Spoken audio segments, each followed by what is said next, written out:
என் பெயர் ஆர் கோபால். நான் மத்திய அரசு உப்பு வாரியத்தில் பணிபுரிந்து கொண்டிருக்கிறேன், வேதாரண்யத்தில்.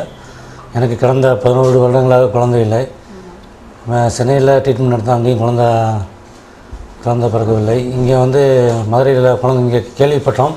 இங்கே கேள்விப்பட்டு இங்கே டெஸ்ட் டியூப் மூலமாக 3 குழந்தை பிறந்து அதில் 2 ஆண் குழந்தையும் 1 பெண் குழந்தை பிறந்தது.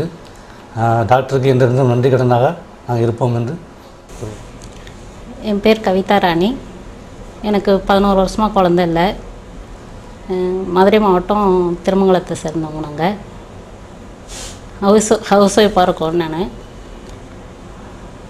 சென்னையில் ட்ரீட்மெண்ட் எடுத்தும் எங்களுக்கு செட் ஆகலை.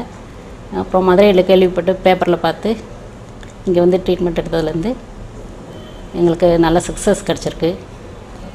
டாக்டர் கல்பனா மேடம்கிட்ட பார்த்தோம் குரு ஹாஸ்பிட்டலில்.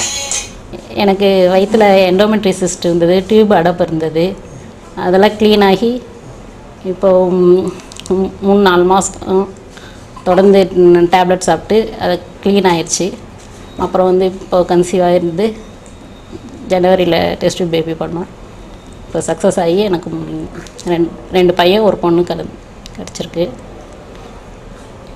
ரொம்ப சந்தோஷமாக இருக்கும். டாக்டருக்கு தான் ரொம்ப நன்றி சொல்கிறோம். டாக்டர் அம்மா பேர் கல்பனா மேடம். எங்கள் அண்ணன் இங்கே மதுரை மாவட்டத்தில் இருக்கனால பிரதர்ஸு ஹெல்ப் ரொம்ப உதவியாக இருந்தது. டாக்டர் கல்பனா மேடம் அவங்களால எங்களுக்கு நல்ல ட்ரீட்மெண்ட் கிடச்சி இன்றைக்கி நாங்கள் சந்தோஷத்தில் இருக்கோம். அவங்களுக்கு ரொம்ப நன்றி சொல்லிக்கிறோம். நாங்கள் மதுரை மாவட்டம் திருமங்கலத்தை சேர்ந்தவர். பார்த்தசாரதி எனது பேர். என்னுடைய தங்கை கவிதா ராணி. 11 ஆண்டுகளாக குழந்தைகள் இல்லாமல் இருந்தாங்க.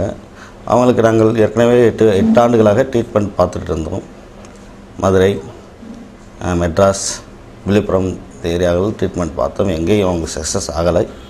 திருப்பி மீண்டும் மதுரையில் பேப்பரில் நியூஸ் பார்த்து அவங்களுக்கு நாங்கள் இந்த ட்ரீட்மெண்ட் எடுத்துகிட்டு இருந்தோம். டாக்டர் கல்பனா மேடத்திட்ட ட்ரீட்மெண்ட் பண்ணோம். அது நல்லபடியாக சக்ஸஸாக அமைஞ்சு நல்ல முறையில் இன்றைக்கி 3 குழந்தைகள் பிறந்திருக்காங்க. 2 ஆண் குழந்தைகள் 1 பெண் குழந்தைகள். இதுக்காக நாங்கள் டாக்டருக்கு என்றைக்கும் கடமைப்பட்டு கொண்டிருக்கிறோம்.